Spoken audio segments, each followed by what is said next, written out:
Hello and welcome to my channel. I am Emily Jean if you're new here, and if you're not new, welcome back. Today we are doing another book review and we are reviewing No Exit by Taylor Adams, and oh my god, 5 stars all the way, crazy read, so good. I cannot wait to chat with you about it. It will be spoiler free right up until the end, and I'll give you a big notification when we're going to switch over to spoilers.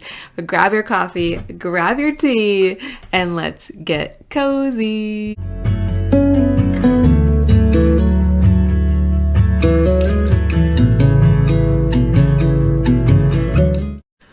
Woo! This one stuck with me. There are a couple scenes that are like brutal. Brutal, but this is so well written. It is so fast paced. Okay, slow down. Let me tell you what it's about. If you don't know about No Exit, it's a thriller. We're introduced to Darby Thorne, who's a college student on her way home because she found out that her mom is dying from cancer and she's trying to make it into the hospital. But there is a terrible snowstorm. And so she gets stranded on this off the highway in this rest stop with a few other strangers. And then when she's going to try to find cell service, she sees a little girl in the back of a van, trapped, obviously kidnapped. And so we have to figure out how this unfolds. She figures out what she's going to do. We meet all these characters along the way, and it keeps you on the edge of your seat. Like it just moved so quickly. I read it in 3 days, which is very fast for me. So as a reader, we're basically along for this ride. What decisions is she going to make? How is she going to figure this out? Are we going to be able to save the girl? It is so good. Nothing keeps you waiting too long, but it doesn't move too fast where you're like, wait, what did I miss? What happens? It is perfectly paced for a thriller. I did end up giving this 5 stars in my CAWPILE. Everything was 10s across the board except for enjoyment, which was an 8, which I probably could bump up. But there were a couple of scenes that were really gruesome. There was one that made me physically, viscerally respond to it, cringe, like almost couldn't read. So I wouldn't necessarily say I enjoyed those moments, but in an odd way I did. And I was still thinking about them like 2 or 3 days later, like, oh, it's intense. So be prepared for some intense scenes if you want to read this. And there was really only one other con, and that was towards the end. There was a little bit more character development into Darby's backstory, and I just didn't feel like it really hit home for me. It felt like it was really trying to describe her as like this bad kid, this bad girl, and I get it. I think story-wise it was supposed to be like, I've made some bad decisions, and if I can be heroic in these moments, maybe it will make up for that, or at least I'll have done this one good thing in my life. But I thought the way that they described it was a little bit too hard on her, not necessarily needed. Not a huge con, it's a very minor part of the story, but if I had to pick apart anything, that is one thing that I would probably say about it.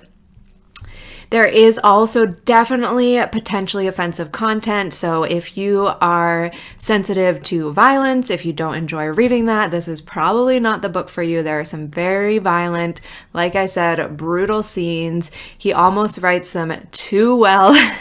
Very, very descriptive. Oh, I felt some of these scenes with my whole body, like the clenching, nauseous, oh my gosh. So just know that there's definitely violence, swear words, and yeah, it's intense. So some really strong prose for this book, fast paced, like I said, very, very well paced.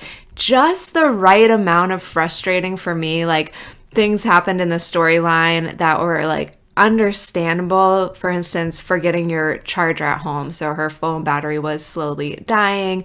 That's frustrating but understandable. We could see how that happened. She's packing in a rush, doesn't bring her charger, doesn't have one in the car. She's got like an old car. So the frustrating things that happened during the book made sense for me. I thought he wove those into the story really, really well. Okay, so I absolutely loved pretty much everything about this book. I would recommend this if you are looking for a thriller. I have been on a big like mystery kick, acquiring a lot of like summer mysteries. Thrillers like this, I don't read that often, and I think I'll probably read one or two a year. Like, I really... Not to beat this point into the ground, but that visceral response is pretty intense for me. So I need kind of like a break in between those more gruesome stories. But if you're looking for like a fun, fast-paced thriller, this is definitely the book for you. Okay, so if you haven't read it yet and you think you're going to check it out, then I'm going to let you know that there are spoilers coming, because if you have read this book, I want to talk to you. I need to talk to you about some things. If you've read this book, please stay to the next part because I need to talk to you. If you haven't read it, go read it, come back to this part of the video and chat with me about these things. But this is the time that we're going to move into spoilers. So if you're going to hop off now, I hope you have a beautiful day. Thanks for watching. Give this a like, subscribe if you haven't already, and I'll see you in another video very soon. And if you're still here, oh my gosh, we need to talk. We need to talk. If you read this, if you loved it, even if you didn't, we need to talk. Okay. First thing I want to talk about is the door hinge scene. Oh, how did you make it through it? How did you make it through the door hinge scene? Oh my God. Whew. Like, even thinking about it, I have to take deep breaths. When he locked it in there, oh, it was so brutal. Did you have a visceral response to it? Like, whew, it was just... it made me cringe so hard, and I have not looked at door jams the same since. I'm so afraid of them now. I'm so afraid. I just want to squeeze my fingers, keep them like nearby when I walk through a door. So brutal. Can we just talk about that? Can we just talk about the door jam scene? Oh my God. Okay. The other thing I wanted to talk to you guys who have read this is Lars. Did you feel bad for Lars a little bit? I mean, I did. Is that okay to say? Like, he's obviously involved in this kidnapping. He's obviously willing to kill them if he gets the go ahead, or kill Darby at least. I don't think he would.